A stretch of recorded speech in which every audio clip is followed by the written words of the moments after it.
Hello, welcome to Pursuit of Perfect System. My name is Terry Ellis. I'm an audio reviewer and a Dirac Live Calibrator, and welcome to episode 2 of my hot news weekly update for the hi-fi and AV industry, where basically I look back at the previous week's hot news, pick out the highlights of it, the bits that I find interesting or in this video a little bit silly, and discuss them, talk about them and give my opinions on them. And this is going to be a weekly show, so make sure you subscribe to the channel if you'd like to see this type of video every week. And I apologize that this video is a day or so late, but better late than never. And this week's video is going to be a really interesting one. I've got some really exciting news and some damn right ridiculous news as well, so I'll be making up for that slight delay.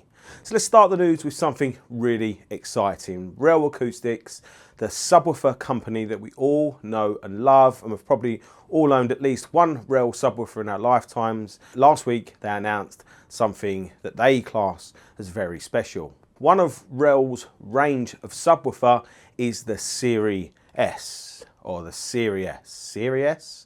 I actually only got that reference, funnily enough, about 5 minutes before I made this video, the Serie S. Serie S subwoofer range. Now, most of you are probably already very familiar with REL's 212 SE subwoofer. Now, that is the 1000 watt dual 12-inch driver and dual 12-inch passive radiator, but still in a small footprint, pretty much a flagship in its own right subwoofer system, which is the headline product from the Serie S range of subwoofers. And you'd all be very happy to know that that subwoofer remains part of that series. But joining the 212 SE is two brand new subwoofers, the S510 and the S812.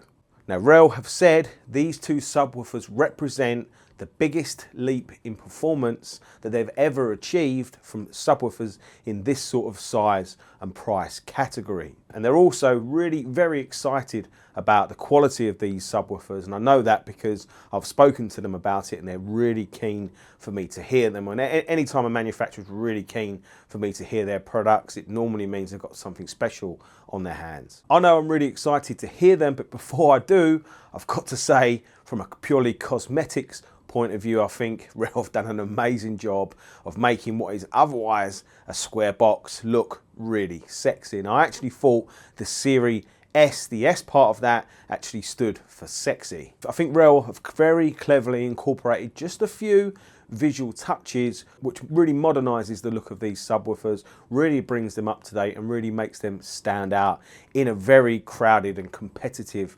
marketplace. It's not only the looks that have been improved, things have also been massively beefed up on the insides. For example, the S812 subwoofer gets the same amplifier as what you'll find in the 212 SE, except it's been limited to 800 watts. The 510 also gets an amplifier upgrade, and that's now a new design and 500 watts. The subwoofer drivers for the Serie S are made of a cast alloy material, but in the new 812 and 510, those drivers have a carbon fiber bracing, which is there to help support and stiffen that driver even more, to quieten it down and to also help it to handle that extra power. One of the things that separates the REL Serie S subwoofers from pretty much every other subwoofer that I can think of around this kind of size and price category is the fact they have passive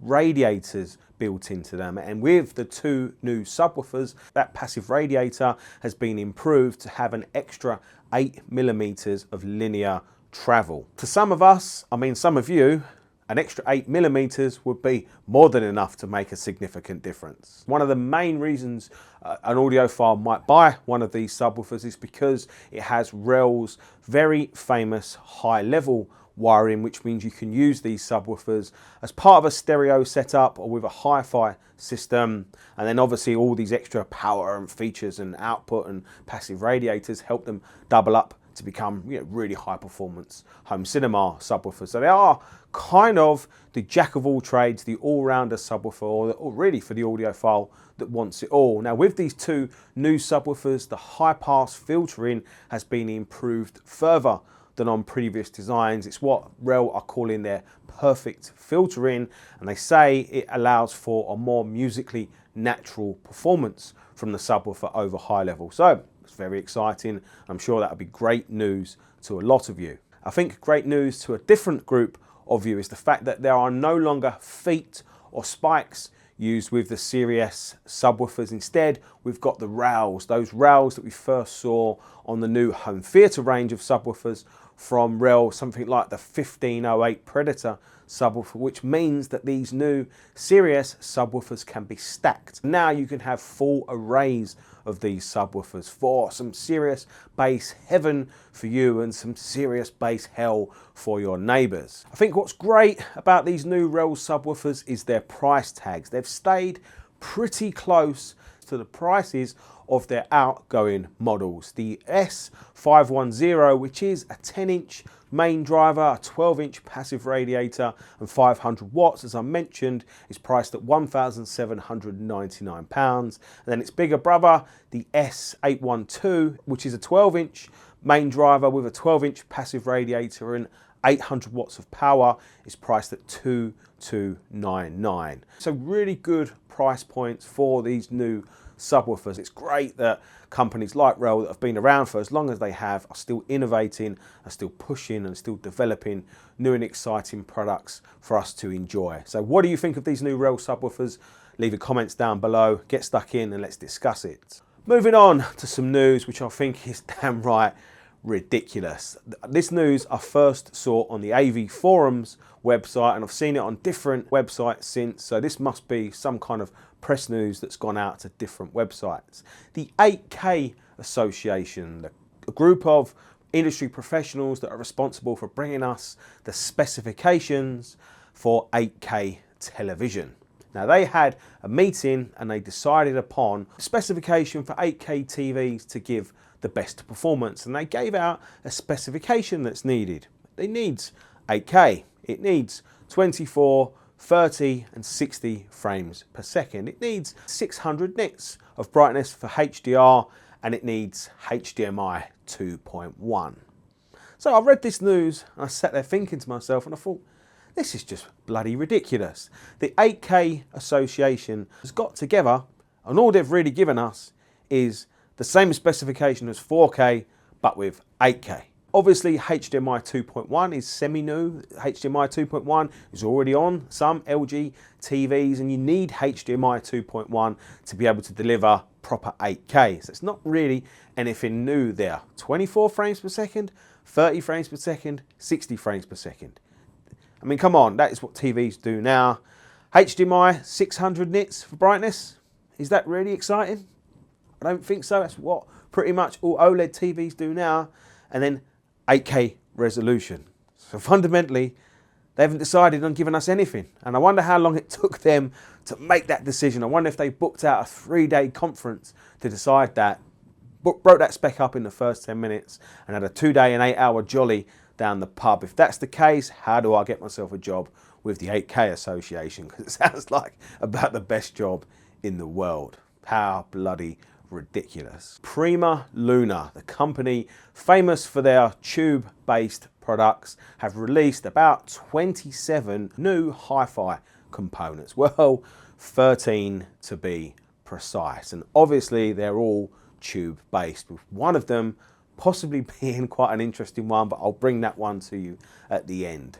PrimaLuna have released a whole new range of products called the Evolution range, and in a way it's a sensible and simple range, and in a way it's bloody confusing. There's the Evo 100, 200, 300 and 400, each having their own products, an integrated amplifier, a preamplifier and power amplifiers. I think the idea of this full range of PrimaLuna products is to try and give access to their products to more audiophiles at different price points, and the price point starts just under £2,200 for the Evolution 100 integrated. So it's a pretty reasonable entry point for all the PrimaLuna technologies, but things definitely get confusing for me at least.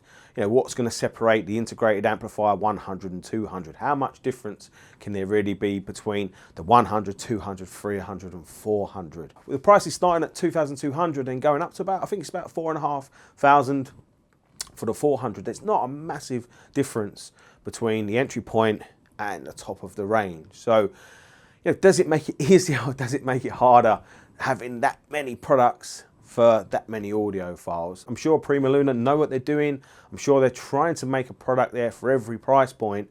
But I don't know. To me at the moment, it's a little bit confusing, but I'm sure over time it will all pan out and become clear. One of the products which might get quite a few of you excited is the Evolution 100 DAC, which PrimaLuna say is the first valve or tube-based clock-in DAC or product that exists on the market.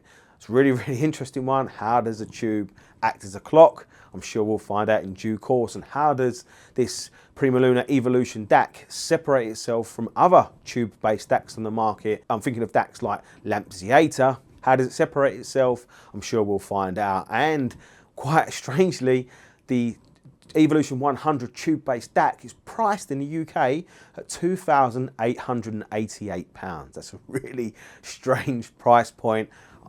You know, I'm sure you're all thinking, well, you've got bloody Brexit to blame for that one. Moving on to some more exciting news. Sonus Faber, or Sonus Faber, not sure how you pronounce it, have announced a new speaker series, the Olimpica Nova, which I must say has some very cool design features, such as the natural wood front baffle, a cabinet crafted from 8 layers of wood, all bonded together and curved, very Bowers & Wilkins 800-esque. Nothing wrong with that. With these speakers, there is some absolutely beautiful design choices, and it's definitely a case of, if you buy these speakers, you are buying some crafted, beautiful pieces of furniture, as opposed to maybe a chiseled audio reproduction tool.